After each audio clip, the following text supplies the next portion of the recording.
I think a great place to start for this conversation would be new data. The annual World Happiness Report found that the U.S. has sunk to an all-time low. It's the first time in 12 years the U.S. did not rank among the world's 20 happiest countries. Right. So the U.S. is currently sitting, it's tumbled 8 spots to a lowly 23rd on the list. So what's going on here? Why are we here in the United States so unhappy? Well, there's a couple of things going on here. Number one is that the happiness rankings they don't have any merit. You can't compare countries in terms of happiness. Most of these things, the way that they do it, so imagine this. Imagine you wanted to figure out who's got the best music in the world. So you go to 100 countries and you take 1,000 people in each country and you say, how much do you like your local music? And then you say the people who like their local music best have the best music in the world. That's basically how these happiness rankings work. It's nonsense. It doesn't make sense. So you can't compare Denmark and the United States. The reason they do that is because the Nordic countries are prosperous social democracies, and the people who do these rankings would like every country in the world to be a Nordic-style social democracy with super high taxes and a lot of redistribution. That's my theory, at least. And the United States doesn't compare very well. We're a different country that answers happiness questions in different ways. You find other countries where it's bad luck to say you're happy. Well, guess what? They're going to rank really, really low, notwithstanding the fact that people live okay, maybe, in these places. So number one, don't put any credence in these studies. Number two, the United States actually is getting unhappier. Okay. And we know this because you can compare the United States against itself in terms of happiness rankings over the years. And my data show that the United States has been getting slightly unhappier year after year since about 1990, with some really strong downdrafts after the turn of the century. So 3 really big storms. It's kind of the climate for happiness is not good, but the weather for happiness is very stormy and very bad. Wow. What would you say are the biggest mistakes that people make on the pursuit to happiness? So for people, the happiest people we know have 4 big habits that they've got on point. And they're loosely in the categories of faith and family and friendship and work. And you and I have discussed this on your show before. Now, faith doesn't mean religious faith traditionally understood necessarily. I mean, I'm a traditionally religious guy, but I'm a scientist, and I know that people who actually follow a philosophy, like Ryan Holiday talks about the Stoic philosophers, and he pursues it with the same vigor that somebody would a religious faith, and that works. Or a meditation practice, or walking in nature, or studying the fugues of Bach, or whatever your thing is. But doing something that makes the universe big and you little is really important. Family life is incredibly important, super important to you. I know it's important. And people who leave that behind or have a schism because of something as stupid as politics are making a huge mistake. Friendship is critical. Friendship, real friends, not deal friends. I talked about that too. And last but not least is making sure that you believe that your work is serving other people. Those are the big 4, as faith, family, friends, and work that serves. Now, that works for individuals. It also works for societies. You get a country where faith is in decline, family life is in decline, friendship is in decline, people don't see their work as a vocation, you're going to see the climate for happiness going in the wrong direction. That describes the United States to a T. All 4 of those things are going in the wrong direction, and they have since about 1990. Wow. Some might say that these values that you're describing are values that lean conservative. They can be interpreted that way, but most people we find or who are politically more progressive or center left or whatever, they love their families and they've got good friends and they want their work to serve. They want to work hard and they want their work to serve. And a lot of people on the center left, they're really religious too, or at least they have a sense of life's philosophy. So this really should transcend politics. Can I quote you from an article that you wrote in the Sure. New York Times? I think it was about 10 years ago. You wrote, conservative women seem to be particularly blissful. About 40% say they're very happy. That makes them slightly happier than conservative men and significantly happier than liberal women. Yeah. The unhappiest of all are liberal men. Only about a fifth consider themselves very happy. Yeah, that was true 10 years ago. Liberal women have overtaken liberal men as the unhappiest group. You find that particularly young women, very interesting new data show that white liberal women under 30 have almost a 6 in 10 chance of having been diagnosed with a mental illness. Wow. In America today. It's really grim. It's a really big problem. And there's lots of speculation about what that has to do with politics, what has to do with race, what has to do with age, et cetera, et cetera. But what you find is that this is this is a group that's really, really struggling. And it's a pity because it's not good for them. It's not good for society. And so that's what we see. So I don't think that being a political conservative is a panacea for being a happy person, but we see disproportionately these happiness and unhappiness effects in different parts of the population for sure. Is it true that men are beginning a trajectory where it seems that they're veering more right, whereas women, I guess in a certain demographic, a certain age range, seem to be venturing further left? Oh, for sure. That's for sure. It's men and women under 30. So over 30, it's a different kettle of fish. But under 30 and even under 35, you find that women are moving to the progressive left and men to the conservative right. And this is really interesting in its manifestations in the way that we interact. So, for example, if you look at dating profiles, you find that 71% of people who say they're politically liberal won't date somebody who's politically conservative. 41% of people who are politically conservative won't date somebody who's politically liberal. And then you're thinking, why? Does that mean that conservatives have lower standards? No. It means that the people who say they're conservative are generally men, and they're like, yeah, I'll date a liberal.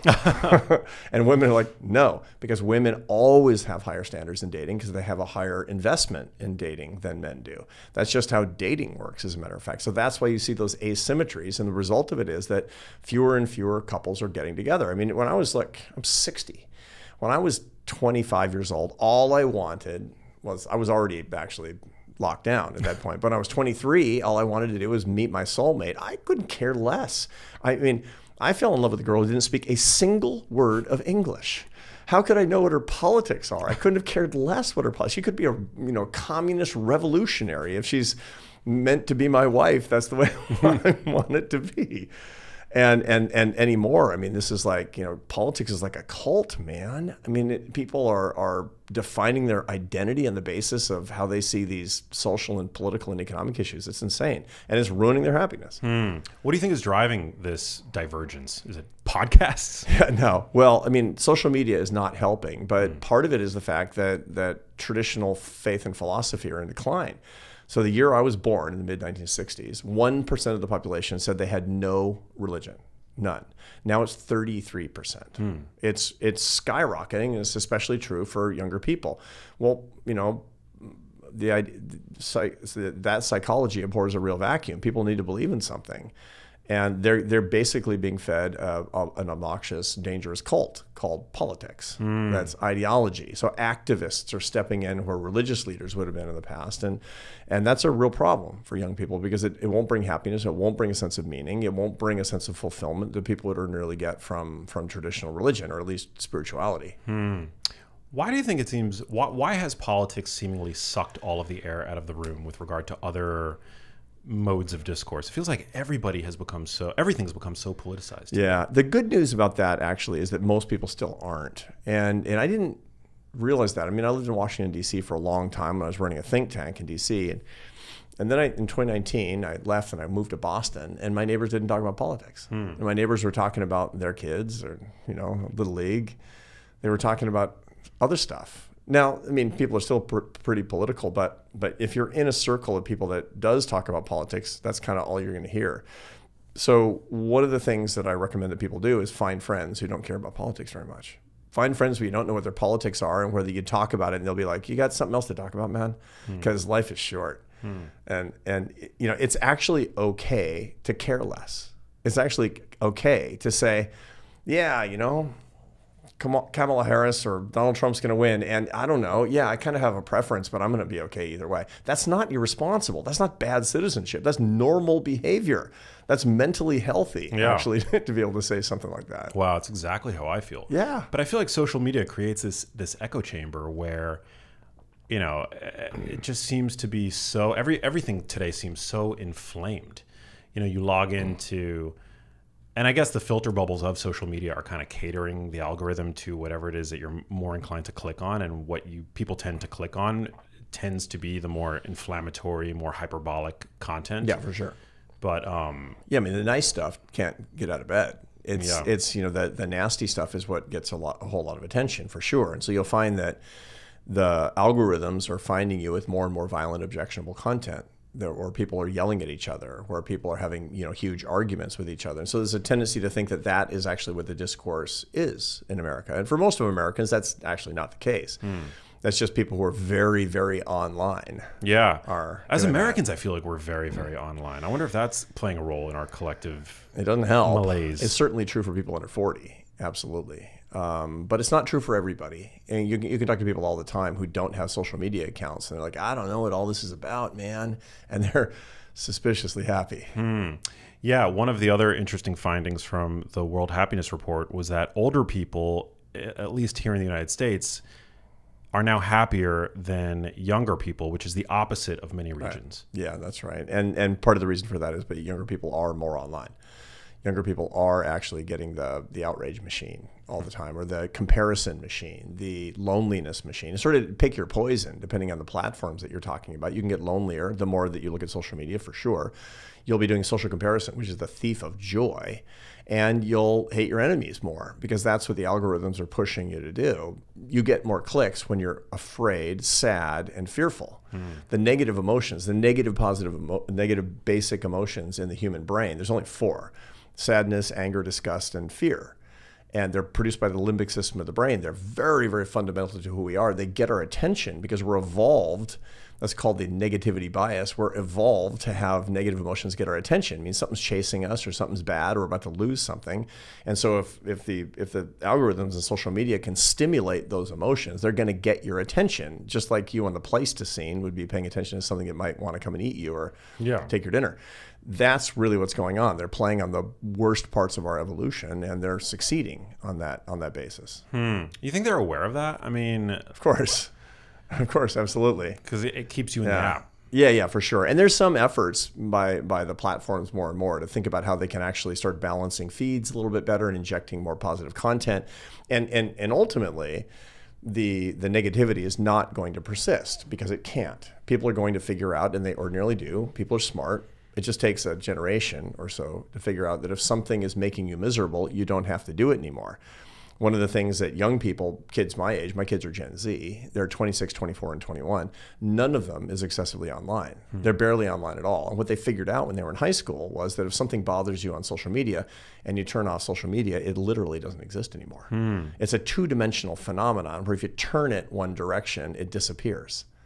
So what happens, the only way that social media continues to exist is if you keep looking at it. And so that's what they're trying to do. And a lot of people are checking out. A lot of young people are like, no. The people who are most addicted to it, they tend to be people now in their late 20s and 30s, are the people who just can't stop because they've grown up with it. They don't know what life is like without it. They can't disarm because they won't be able to communicate with people appropriately, they think. And their brains are habituated to it with their dopamine pathways, et cetera, and that's a big problem. Yeah, I've been toying with this idea. I'd love if you could speak to it, and I'd just generally love to hear your thoughts on it. I think it's really important to be wary of sources of unearned dopamine. Yeah, like chasing likes on social media, alcohol, excessive use of nicotine, gambling, porn. Yeah. Unearned dopamine. They light up the reward centers in your brain, each of these different exposures, so to speak, but you haven't done anything to earn them. Yeah. They're always at arm's reach today. Whereas earned dopamine, like the joy that you get from a fitness routine that's starting to flourish in terms of your body composition, your metabolic health, adopting a more whole food centric diet, chasing that girl and finally getting the date, and putting in the work, to make that relationship succeed. Like those are the sources of unearned dopamine that to me seem a lot more productive, a lot more healthful, less prone to addiction and the like. Yeah, I mean, is there anything to that? Well, you're very old school, Max, and you're completely right. These are really inorganic sources of dopamine, supercharged laboratory sources of dopamine. The things that actually come out of the lab that supercharge the dopamine in your brain are the things that addict you more. And so humans are incredibly ingenious. We have, dopamine that comes from eating highly glycemic carbohydrate, and the reason is because dopamine, which is not a pleasure neurotransmitter, it's the neuromodulator of the anticipation of reward. It says you're going to get a reward. So you get dopamine into your system when you see a banana on a tree, which induces you to climb to the top of the tree, risking your life because you're going to get that sugar, and that's going to be the reward. That's the whole idea that's behind it. And that's a very healthy thing to do so you could get your calories or your mates or, survive another day. That's why dopamine is really important. Humans ingeniously have figured out how to supercharge that with, highly processed snack foods that are just as colorful as the banana, 17 times as palatable. And the result is you get more dopamine from it. Or, cocaine or, methamphetamine will give you will boost your dopamine levels by 10x, 1,000%. Wow. It's completely crazy. Cocaine, not quite as much. But the whole point is that these pornography, for example, will boost your dopamine way more than sexual activity in real life, which is one of the reasons that it ruins young men, because you can't get the dopamine that you need to actually get the experience you're looking for with a real life human being. That's insanity. Yeah, and when pornography is more satisfying to you, it's because your brain has become habituated neurochemically to an artificial environment, which is exactly what you're talking about. Stay with nature is the bottom line, and dopamine won't be your enemy. Is there any way to reset our dopamine systems? I mean, that can, at risk of sounding kind of woo-woo, for somebody that feels themselves pulled in the direction of these sources of unearned dopamine, is there a way to pump the brakes and hit the reset button, so to speak? For sure. You've had Anna Lemke on your show, right? No. Who's that? She's fantastic. She's a physician. She's a psychiatrist at Stanford Medical School. She wrote a great book called Dopamine Nation. Whoa. I've heard of the book. Yeah, she's phenomenal. She's super good. And she talks about doing exactly that. You got to go on a dopamine fast. You got to go on a cleanse, is what it comes down to. So if something is artificially addicting you because it's something from the lab, if it's social media, which is absolutely from the lab, or pornography or drugs or alcohol or whatever it happens to be, you got to go on a fast and then reset your dopamine system. And absolutely in a month, you can reset your dopamine system. Now, the first few days, you're going to have little children screaming inside your head, like, feed me. It's going to be really, really hard because that's how addiction works. You're going to have craving for something.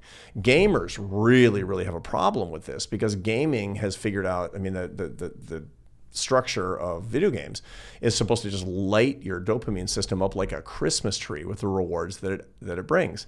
And so when gamers stop cold turkey, they can get the shakes. They can have real physiological problems and psychological problems, of course. But you have to do that to reset your dopamine, or you'll be chasing ever greater rewards and your brain just can't keep up. It'll completely capture you. You'll be subjugated to that.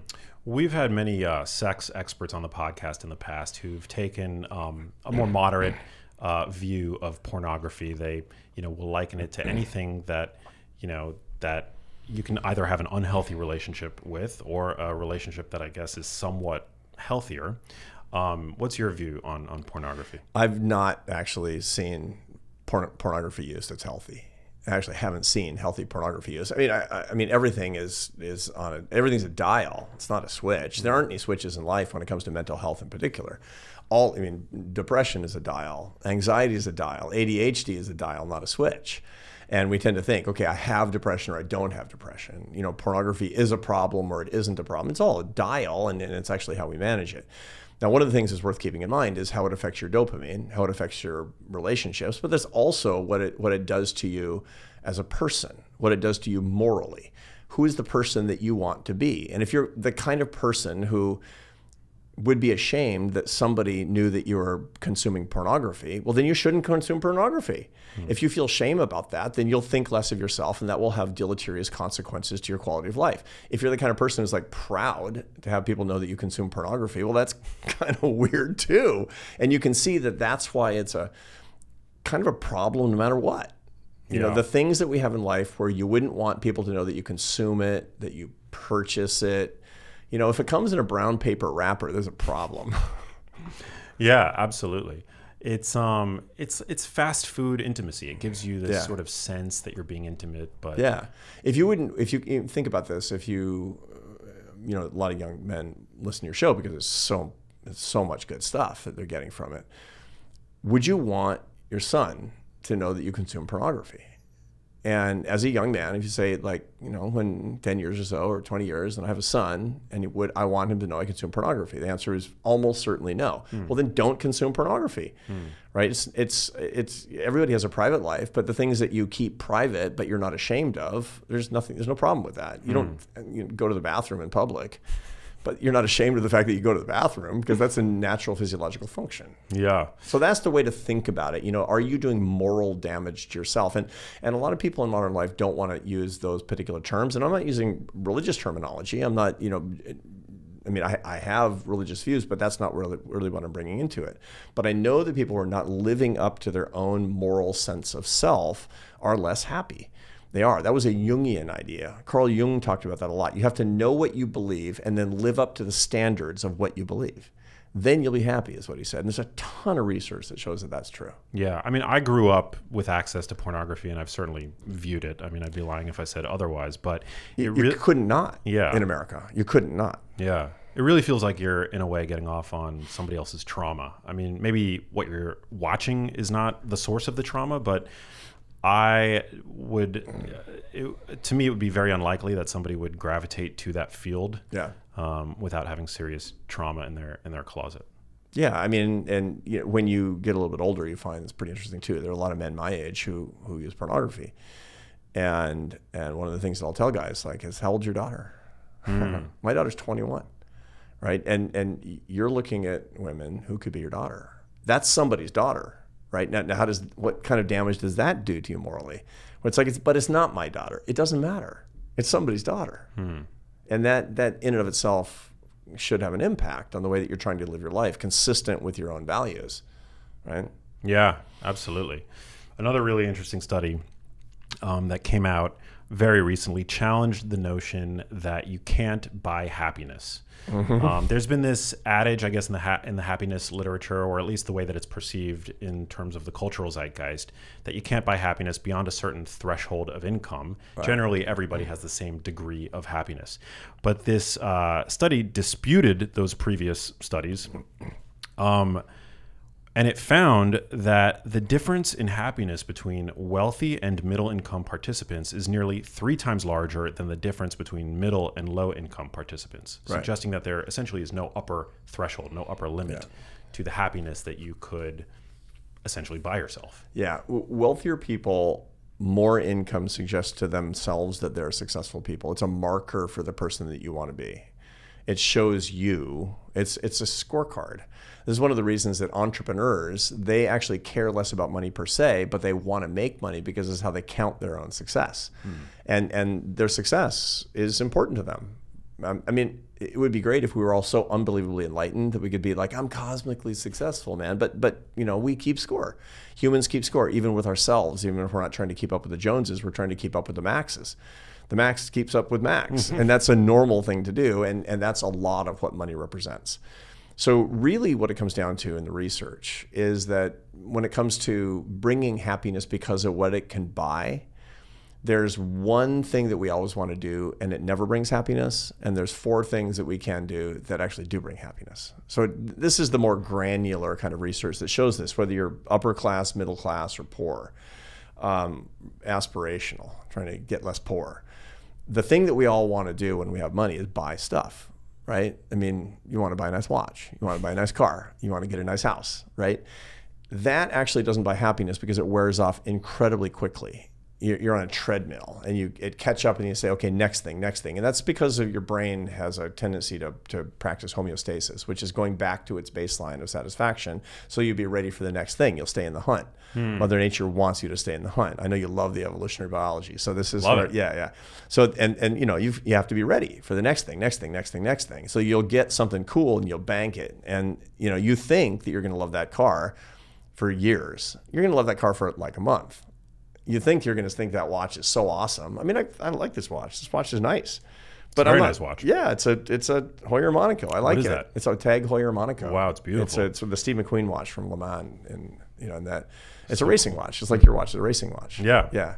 So Not that I race cars, but the whole point is I got it. I thought it was awesome. I like it now, but it's not the kind of thing where I like it as much as I did because of homeostasis is the way that works. I've heard it described as hedonic adaptation. Exactly right. Synonymous exactly concept. right. And when you're chasing it over and over again, that's called the hedonic treadmill, right? And you're on the treadmill and it keeps resetting against you. So buying stuff doesn't do it, even though that's what you tend to do and that's what you think is going to work. Now, here's why we buy stuff that we don't need.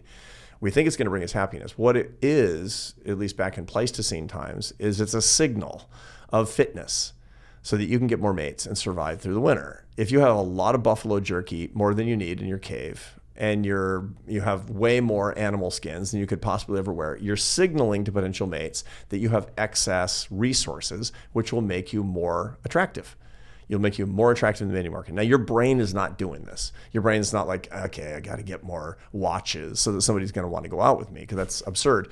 But that's the calculus that's actually going on instinctively because of the way that we've evolved as a species. Now, there are 4 things you can do with money that will authentically buy happiness, but these are not your tendency. Number 1 is to buy experiences and spend the experience with people you love. That's number 1. Go on vacation with your best friend. Go on vacation with your dad. Go on vacation with somebody where you can deepen a relationship. That's a totally worthwhile use of money. And I experienced this, by the way, all throughout my life, but it took me a while to figure this one out. I've been married 33 years, right? Like old timer. 32 years ago, I was having this knockdown, drag out fight with my wife. We'd been married a year, and we were having this huge argument. We've had 10,000 huge arguments because she's Spanish, and fiery. Yeah, that's right. They're a quarrelsome people. And 32 years ago, we were having this big fight about how to spend our first wedding anniversary, right? Ironically, and we had just enough money either to go to the beach or to buy a couch. Now she's all about the beach because she's Spanish, and I'm a thrifty, practical American, so I was all about the couch. We didn't have a couch because we were too poor. And we went back and forth, beach, couch, beach, couch. Finally, we compromised and we went to the beach. And that's why I've been married 33 years. But the point is, my argument was that the couch is permanent and the beach is temporary. And it turns out this is exactly wrong. The evanescent thing that doesn't last is the physical thing. The experience lodges in your heart and brain forever. I remember everything about that vacation because we were in love and we still are. It's fantastic. That's number 1. Number 2 is buying time.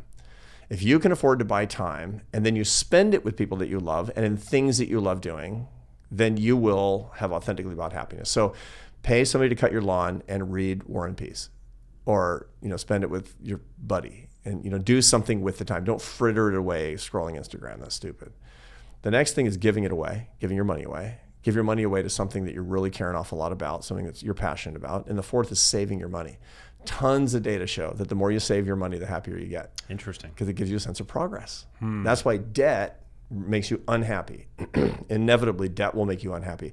Spending money on consumption, like putting it on a credit card or a car debt, makes you much less happy because it puts you behind the line of scrimmage, and having to put money away and not make progress will make you miserable. Those are the 4 things you can do. Wow, super interesting. Why I saw a meme recently. Actually, my girlfriend sent it to me, and I would love for you to speak to it. Something about, well, why do women seem to love when you buy them flowers so often? What's the thing? What is the obsession with jewelry for women? What the meme suggested was that if it were something that men were interested in, women wouldn't be into it. It's something that very clearly shows your commitment to a woman by buying them something that is in no way meant to be for you. Yeah, no, that's probably if you got her golf clubs. Yeah, right. That's the classic thing, right? Yeah. That I got your golf clubs, honey. It's like, I don't play golf, and by the way, this is the men's size. Or like lingerie, for example, which would, Yeah. on the surface, intuitively, you might think, okay, you're giving them something that you're certainly never going to wear. Right. But that's actually, you're, in a way, giving yourself that gift. Yeah. So it's the idea of beauty and frivolity in one gift. It's an example of using resources in a completely impractical way for no other reason than your passion. It's like, I'm going to use resources and get something that's super impractical just because this is beautiful and so are you. It shows your commitment to the aesthetic in that particular way, right? And that's a great thing. That's a great thing to do. And no doubt that has evolutionary implications to it. But it is true that you find that in these relationships that women like flowers. I mean, I have all this data that show that the happiest couples are the ones where there's two motives that you have, and you have approach and avoidance when you're in a relationship, right? And approach means you're going forward toward your partner, and avoidance means you're pulling back. And when you're annoyed with your partner, you practice avoidance, and when you're happy with your partner, you practice approach. The happiest couples figure this out, and when they're feeling annoyed, they practice approach. They do the opposite. It's called an opposite signal strategy. And so I noticed this about myself, and so I decided every time I'm really, really mad, I'm really annoyed, I'm really just like with my wife, which is, you're married, right? I order flowers and send them to my house. I have one-touch ordering on 1-800-Flowers on the app, right? And so, it's like, I'm mad, man. She's not understanding me. It's not right. And the whole thing.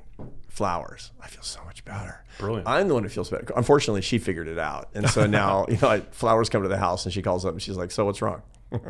But it's interesting because flowers are relatively low cost, and yet the value, the perceived value of them is so much higher than what their monetary cost. Yeah, and that's because they're a waste. They're a complete waste. They're going to die.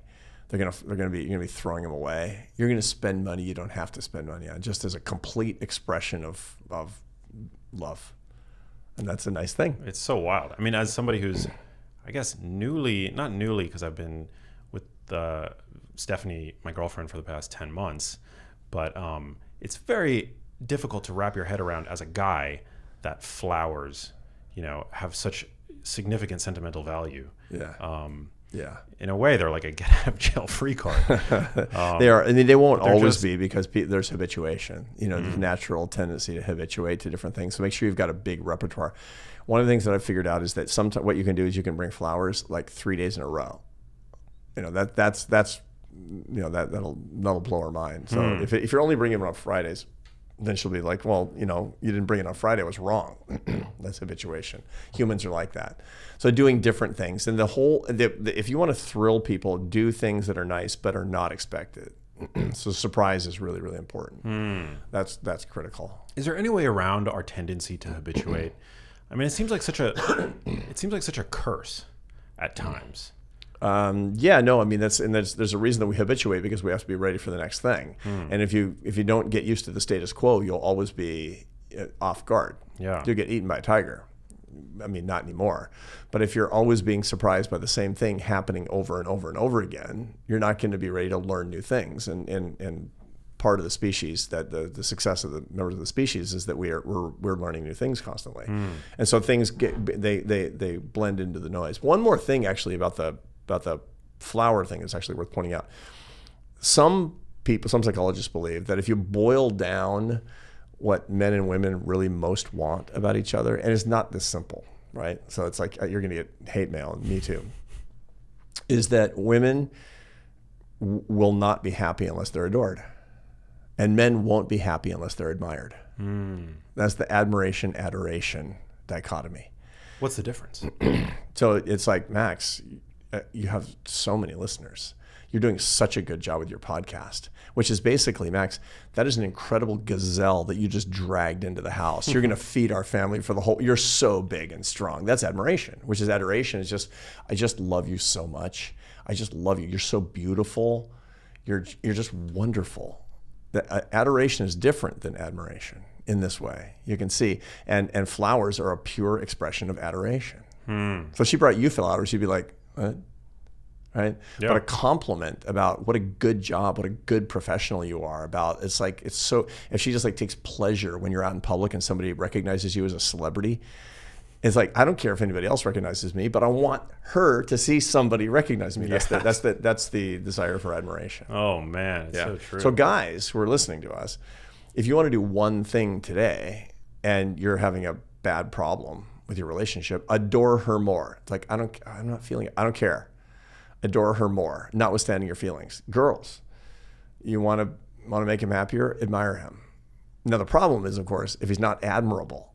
And this is the biggest problem that we have with people who can't find relationships, is that guys, it's a very Jordan Peterson point. I know you were just on his show. A lot of guys aren't admirable. And if they're not admirable, they won't be admired. And so they can't have a successful relationship according to that particular theory. Wow. Yeah. So what is involved in the recipe for admiration? Become admirable. Become admirable. That's what guys need to do, is they need to become admirable. That doesn't mean they need to go beat somebody up or make more money than everybody else. It means work on your virtue, work on, the kinds of things that ordinary healthy people would admire, that you're hardworking, that you're honest, that you have integrity, that you have compassion, that you're strong, that you're responsible, that you do what you say you're going to do. And that's the kind of stuff that Jordan Peterson is always talking about. Why? Because at the end of the day, it's because you should become admirable. Sounds like you're describing toxic masculinity. I guess it's toxic if you're doing something, you're victimizing somebody as a result of that. But all the virtues that I've talked about, they lift other people up. Yeah. No, it sounds like true masculinity. Yeah, totally.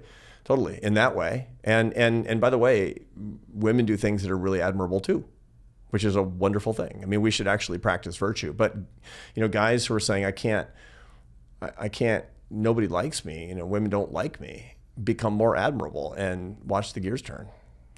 You also have to like yourself first and foremost. If you don't like yourself, how can you expect anybody else to?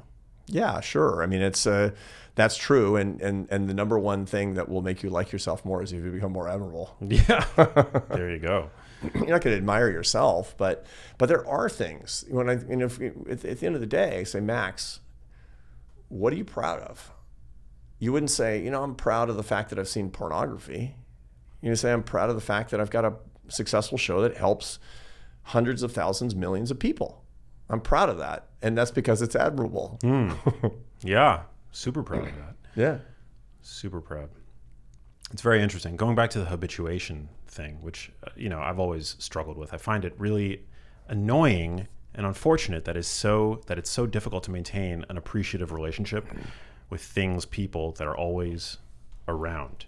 There's a great, I believe it was Alex Hormozy, who we've been in loose contact. He's a entrepreneur of some kind. He's a social media influencer of sorts. But there's a quote that I've heard my friend Chris Williamson cite, said by him, that you have achieved things and you own things that you once thought would bring you happiness. Right. Which is a really interesting way to think about, to take stock, I guess, of what it is you've achieved, what it is that you have.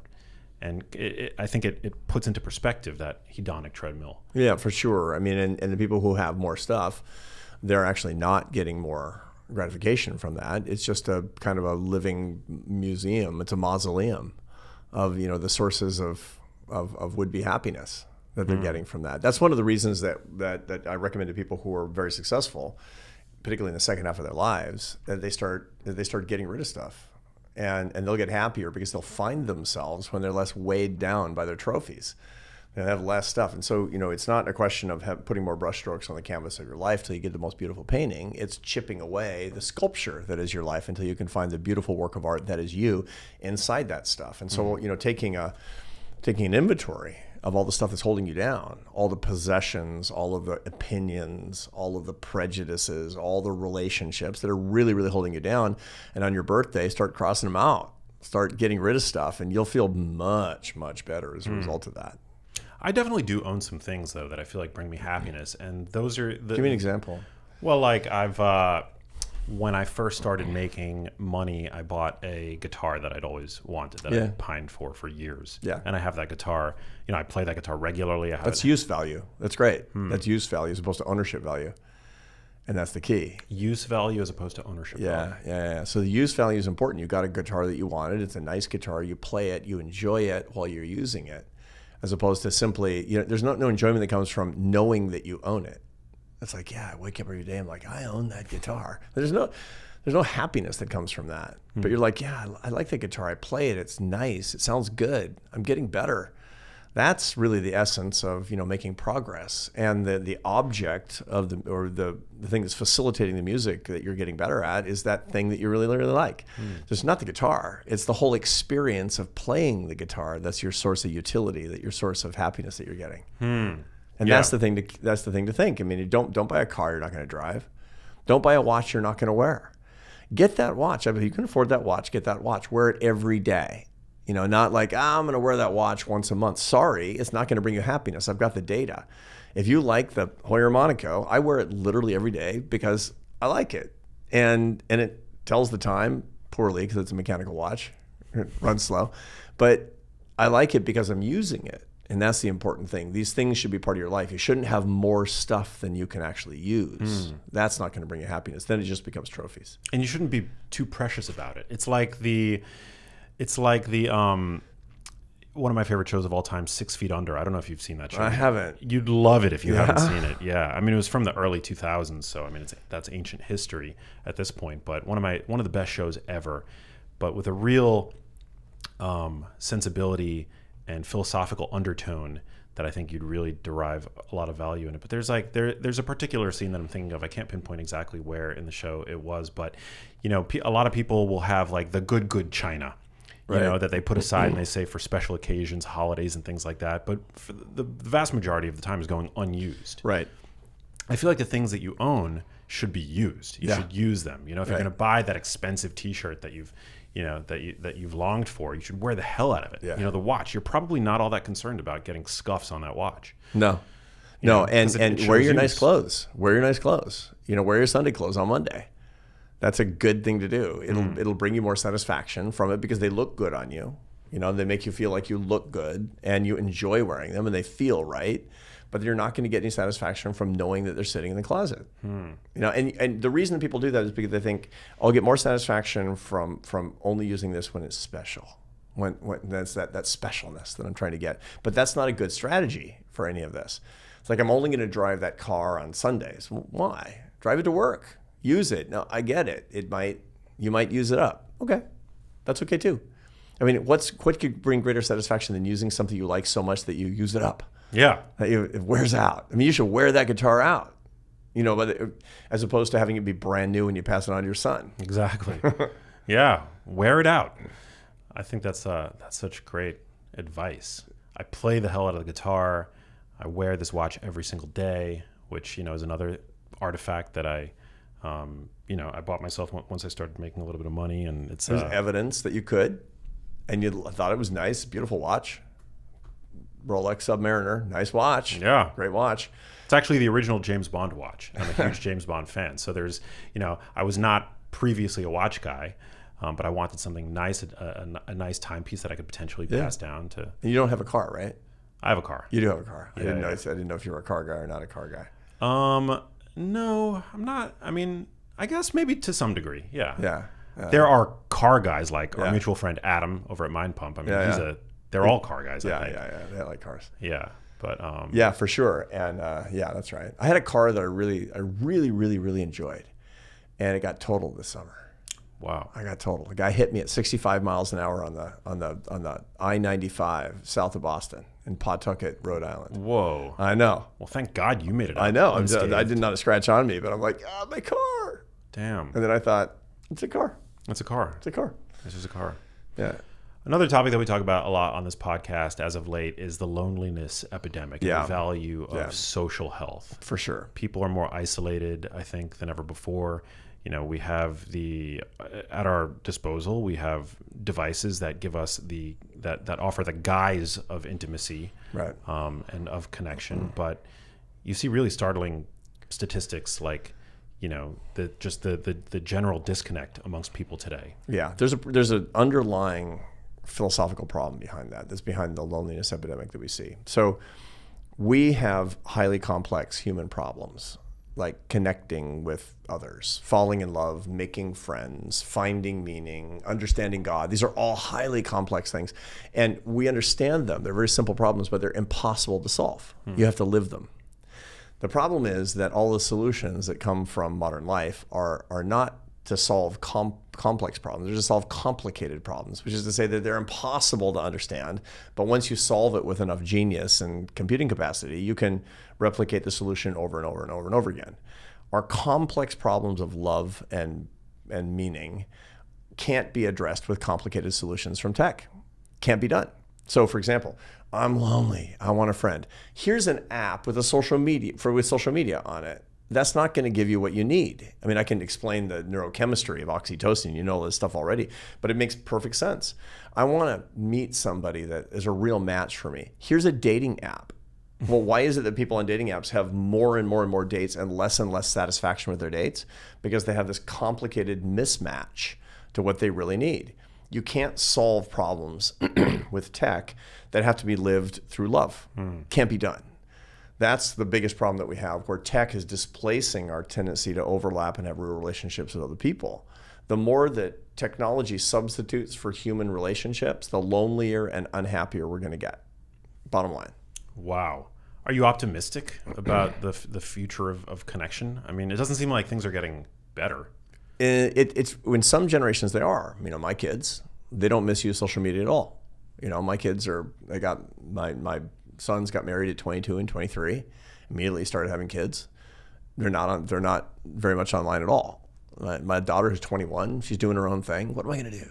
She just joined the military. She just went through officer candidate school at Quantico, Virginia. 10 weeks of hell, right? She graduated. 38 graduated of 88 women who started, and one platoon was women. And it has nothing to do with social media. It has everything to do with living life in real time and having loving relationships.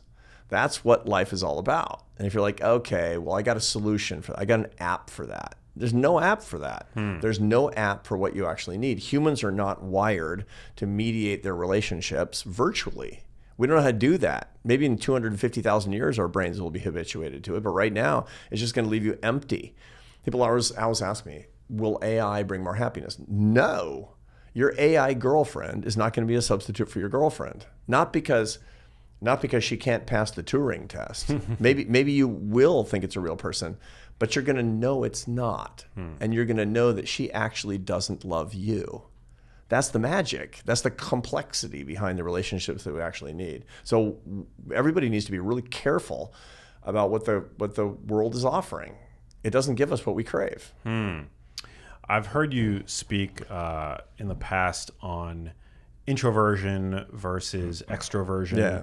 Do extroverts seem to be happier than introverts? Yes, as a general rule, but not in every way. So they tend to have higher mood. They have a better mood balance. They have higher positive affect, which just means that they'll wake up feeling better. Introverts, on the other hand, have special qualities. They tend to have deeper relationships. They tend to have deeper friendships. So one of the problems that introverts have is they can be very lonely because they know lots and lots and lots of people at a surface level. Whereas introverts have 2 or 3 really, really close friends. And that's a source of deep satisfaction. So introverts often have more meaning, whereas extroverts have more enjoyment. Is what you find. And those are different things. Those are both different macronutrients of happiness. Happiness is enjoyment plus satisfaction plus meaning. Introverts often have more meaning, whereas extroverts have more satisfaction. And it's like you got more carbs, he's got more protein. Wow, can you repeat that? What are the macronutrients? Yeah, I rolled through that quick. So, I like that. Yeah, so the protein, carbs, and fat of happiness are enjoyment, satisfaction, and meaning. Those are the 3 elements that we need in balance and abundance to be the happiest possible person. Each one has different strategies, and each one has a whole science behind it. Enjoyment, which is not pleasure. Pleasure is a limbic phenomenon. It's an animal phenomenon. You get pleasure. It's a signal that something's good for passing on your genes or giving you calories, typically. Enjoyment takes the source of pleasure and adds people and memory. So it's experienced in the prefrontal cortex of the brain. It can become permanent. So if the way to think about this is if something gives you pleasure and it can be addictive, if you're doing it alone, you're probably doing it wrong. That's the rule of thumb. If something you're doing alone that gives you pleasure, why? Because it'll subjugate you. It'll ultimately, it'll become a problem for you. Nobody who's a pleasure maniac, it never turns out well, right? You notice that. Where people need to enjoy their lives. Yeah. So pleasure plus beer plus people plus memory, as opposed to pounding a 12-pack by yourself in your apartment. Yeah. Right. That's why pornography is a problem. Right. In the same way. Satisfaction is the joy that we get after struggle for an achievement. People need to achieve something. That's where being admirable comes in, is achieving things, the sense of working hard, having personal merit and responsibility. It's a really great thing. But you got to struggle. That's Jordan Peterson talks about that a lot, about struggle, right? We need pain. We need sacrifice, or we won't feel pleasure. We actually won't feel the satisfaction that comes at the end of even making progress toward a particular goal. Progress is even more important than hitting a goal, is the way that works out. But that's why you enjoy your dinner. If you're hungry, you're suffering, right? Because you defer your gratification, so you get more gratification, but it's in proportion to the sacrifice that you're making. And that's why people need to be willing to have pain, and that their suffering is incredibly sacred. That's super important for people to understand. Many people their secret to happiness that they think, which is fruitless and futile, is trying to avoid unhappiness. Big mistake. Don't avoid unhappiness. Never avoid unhappiness. And then third is meaning. Meaning is why things happen the way they do, your goals and direction, and why your life matters. That's coherence, significance, and purpose are part of meaning. And you need meaning. You need the why of your life. That's the whole, our mutual friend Simon Sinek talks about why. What's the why? That's meaning. And each one of us has to know the answer to, why am I alive? For what am I willing to die? And if you can answer those questions, you actually have that. So that's what I work with, my classes and my kids, but that's my whole scientific career is based around enjoyment, satisfaction, and meaning. Oh, it's so great. The macronutrients of happiness. We actually very recently had Simon Sinek on the podcast. It was my first time really getting to chat with him. Yeah, he's great. He's a very deep guy. He's a very nice guy too. Super nice guy. Jordan Peterson actually talks a lot about how vital a sense of responsibility is for happiness. Mm-hmm. Yeah, that's because that's tied up with the sense of satisfaction that we get where, there's a struggle. There's something that's worth doing. You're doing it. You're making progress. That sense of responsibility is critically important. You won't get the satisfaction that you crave. Furthermore, if you don't have responsibility, you're almost certainly not going to demonstrate yourself the meaning of your own life. You need to demonstrate to yourself why your life matters. My son, I have a son who's a sniper in the Marine Corps. Wow. He's a 6'5", man. He's a big guy. Yeah, he's a big guy. He's a big guy. He's a big, strong guy.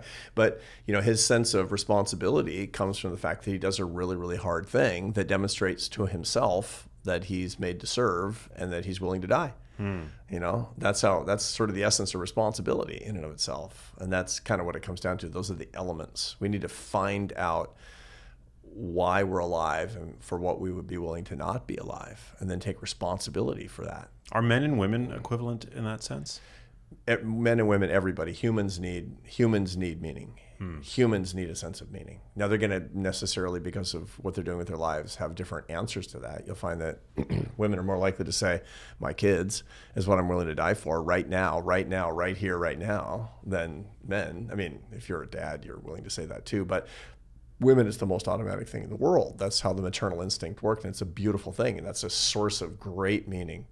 And thus, one of the macronutrients of happiness for women comes from that. I love it. Yeah. Speaking of your why and the conversation that we just had with Simon Sinek, how would you describe your why?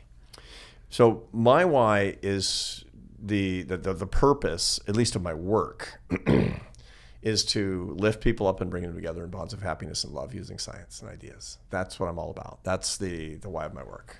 I want to serve other people with the ideas that I've studied, and I want to do it in a way that they have more love and happiness in their life. That's what I want. I want a happiness movement. That's what I'm on earth to do, as far as I'm concerned, what I'm supposed to do. So it has a supernatural element to it, for sure. It has an ethical element, for sure. It gives me enormous amounts of enjoyment and satisfaction and meaning. Yeah, I could definitely, I get that from you, 100%. Yeah, it's so great. It's so great. I get to make a living traveling around, helping people get happier.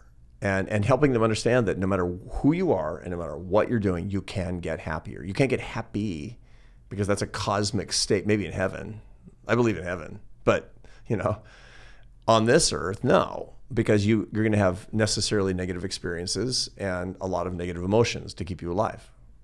But you can get way happier. You can manage yourself. You can understand what happiness is. You can share it. You can change your habits. This is one of the things that, why do people listen to your show? Because they want to get better. Nobody listens to the show because it's like, it's solid entertainment. No, they want to get better. They have a practical reason for it. Why do they want to get better? Because to be better makes them understand that they're more valuable. You're in the happiness business too. Yeah, 100%. How do your views jive with psychiatry? The medicalization of mood. Yeah. Psychiatry is a funny business because it's changed a lot. It's really become a lot more pharmaceutical. A lot more sort of the black box of the brain is treated pharmaceutically in a way that not that long ago, psychiatry had a lot more in common with psychology and even psychoanalysis, where there was a lot more talk in the psychiatric profession. There's a huge amount of variance between the protocols of different practitioners in psychiatry. I'm pretty uncomfortable with the idea of reducing everything to just trying to change the basic biology of the brain through pharmaceutical treatment. As much as it's important that people have access to proper medication, I think that a more holistic approach is appropriate to it. So I see what people do in psychiatry as a component in the full range of treatments and ways that people can improve their life. Starting with the biology and psychology that makes up your mental and psychological and spiritual and emotional life. Yeah, it does feel like it's often neglected, though. These more the macronutrients, so to speak, of happiness. Psychiatry can occasionally suffer from the same problems that Western allopathic medicine suffers from, and in that it takes a reductionist approach and tries to just apply pharmacology to. Yeah, it's also, everything's a diagnosis, so that psychiatry largely works with respect to trying to, it's a break-fix model. If it's broken, we try to go fix it, as opposed to something really positive that says that, Max is really healthy. Let's make him into an elite athlete. Let's psychiatrically make him into an elite athlete, which doesn't mean enhancing you pharmaceutically. It's helping you, and that's what my work really is I want healthy people to be healthier. I'm a gym. I'm not a physical therapist. That's really what I want. So that's a problem with it. The other problem is also the tendency to diagnose. So the science of diagnosis is really based on an approach to medicine from the German approach to medicine in the 19th century, which was the whole art and science of diagnosis. You're this, you're not that. You have this, you don't have this, is what it comes down to. So the Diagnostic and Statistical Manual, the so-called DSM manual of psychiatry, is a bunch of maladies that you have or you don't have, largely. And the truth of the matter is that your psychological life, what's going on between your ears, it's all dials, like we talked about a minute ago. It's not switches. These are dials of things that happen. Of course, every single person listening to us is depressed. The question is how much? Yeah. And is it manageable? And is it a problem? Is it obtrusive? Is it crowding out your quality of life? And are you anxious? Of course you're anxious. Anxiety is nothing more than unfocused fear. And everybody has fear, and it tends to be unfocused when it's chronic because you're walking around in the modern world. That's normal. Everybody's got some OCD. Everybody's got some, attention deficit issues. They're all dials, not switches. And what we need to know is where we are on the dials and how to turn the dials. Yeah, it's information. Yeah, totally. We can't just numb ourselves to it. It's like potentially communicating really important data to us. Totally. And that's one of the reasons that the biggest mistake that a lot of young people make today is believing, and it's not their fault. They hear that there's something wrong with them, which is to say that they're suffering, and that's evidence of pathology. That's evidence of brokenness. Look, I tell my students at Harvard, you're a student at Harvard. If you're not sad and anxious, then you need therapy. It's hard.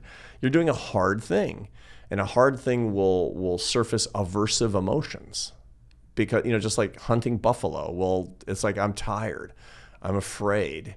It's normal to feel these things. It's healthy to feel these things. If you didn't feel these things, it would be that's evidence that something's wrong with you. It doesn't mean there's a pathology necessarily. And a lot of times it's important that people say, yeah, I'm gonna understand my emotional life.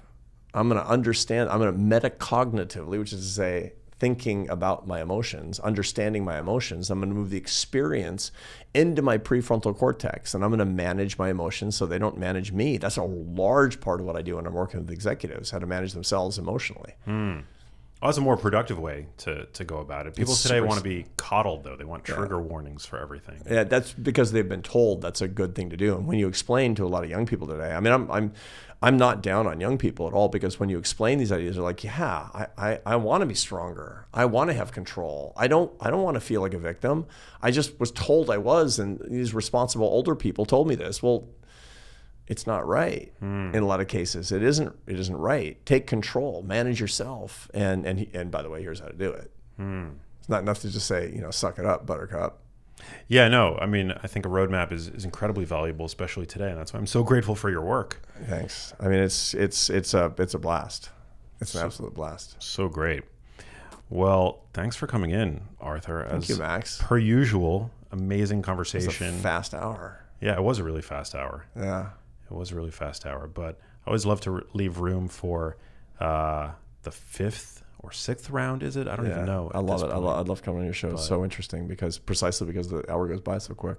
Goes by so quick. Yeah. Where can listeners connect with you more deeply on the social channels? Where can they support your work? I have a website, arthurbrooks.com. Everybody's got a website, and there you can kind of find my columns and books and free stuff, things PowerPoints that you can take my name off, put your name on, go teach my materials if you want, tests that you can take and all that. I write for the Atlantic every Thursday morning, a column called How to Build a Life. And I'm on socials. I'm on Twitter. I'm on Instagram. I'm on other stuff, and all affirming, all positive. So great. The whole idea is you get one chance to empower people. Don't blow it, right? And your column in the Atlantic is so good. It's super fun to write. Yeah. It's a blast because people ask me questions. People write me. I mean, you get a lot of unsolicited emails, so do I. And they ask me really interesting questions like, I don't know. I guess I'll go research it and write a column about it. It's probably the only reason I read the Atlantic, actually, is for your column. So thank you and keep it up. Thanks. For people who've been on the show multiple times, I don't normally re-ask the question at the end of the show, which is, what does living a genius life mean to you? Yeah. But I feel like your answer tends to evolve every time I ask it. So today, what does living a genius life mean to you, Arthur Brooks? To me, living a genius life is loving more than I do each day. Each day, learning to love more, learning to love better, learning to love more deeply, learning to love my wife more, learning to love God more, learning to love my friends more. As I get older, one of the things that I understand is that the essence of truth lies in my ability to love. The genius life is one of love. Amen. Hey, if you liked that video, you need to check out this one here, and I'll see you there.